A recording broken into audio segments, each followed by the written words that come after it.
મિત્રો વેલકમ. આજના જે ભારતની આપણે વિશેષ તરીકે વાત કરીએ તો વસ્તી 135 કરોડ ઉપર થઈ ગઈ છે. એટલે દિન પ્રતિદિન બેરોજગારીના પ્રશ્નો ખૂબ જ વધતા ગયા છે. હવે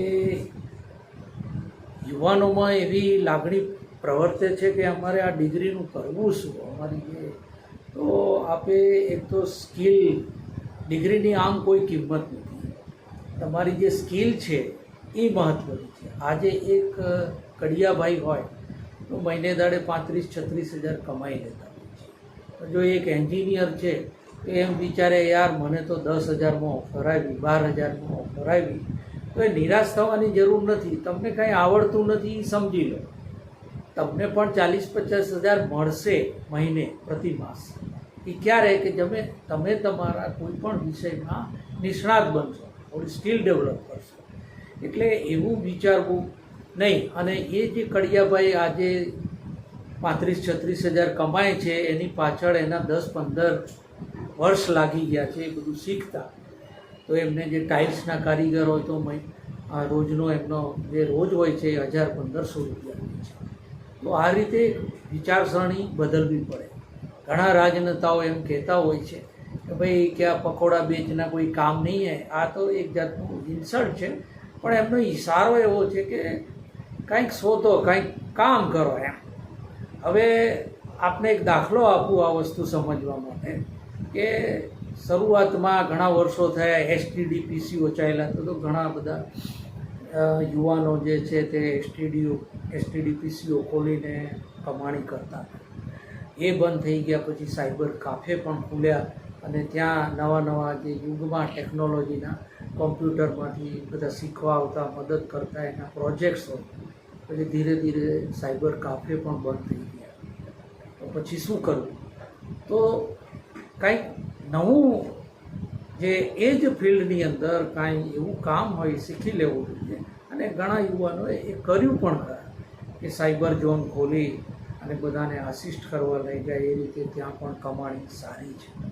એટલે કહેવાનો મતલબ એ છે કે જેમ જેમ જમાનો બદલાય એમ ટેકનોલોજી અપડેટ થાય, સાયન્સનો વિકાસ થાય, એટલે ઓફકોર્સ ટેકનોલોજી બદલવાની, કામ બદલવાના, અને એ પ્રમાણે તમારે સતત અપડેટ થવું પડે.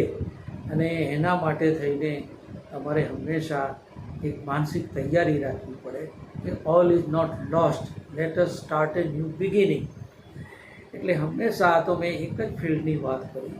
હવે તમારું ફિલ્ડ બદલાય, બંધ થાય તો તમે કંઈ પ્લમ્બરનું શીખી કે ઇલેક્ટ્રિશિયનનું શીખીને એ નહીં તમે કરી શકો.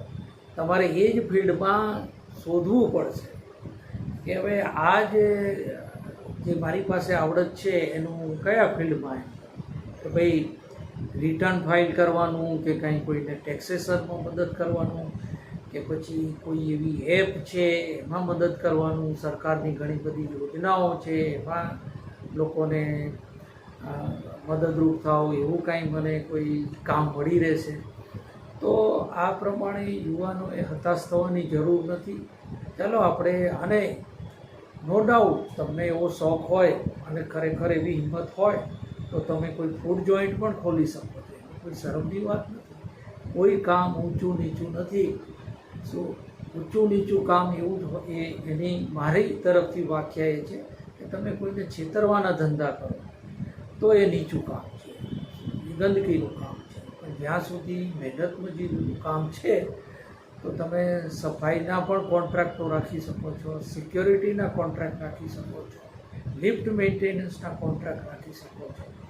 તો આ રીતે તમે બેરોજગાર રહેવાના નથી. જો તમે કાંઈક નવું કરવાની, તમે વડાપાઉંનું ખોલી શકો છો, પકોડા તળવાનું ખોલી શકો છો.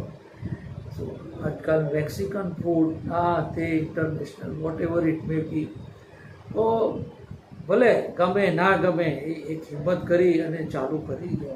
એક MBA ચાયવાલા બહુ ફેમસ થઈ ગયો હતો. તો there is nothing wrong in it. So never lose your hope. Thank you very much.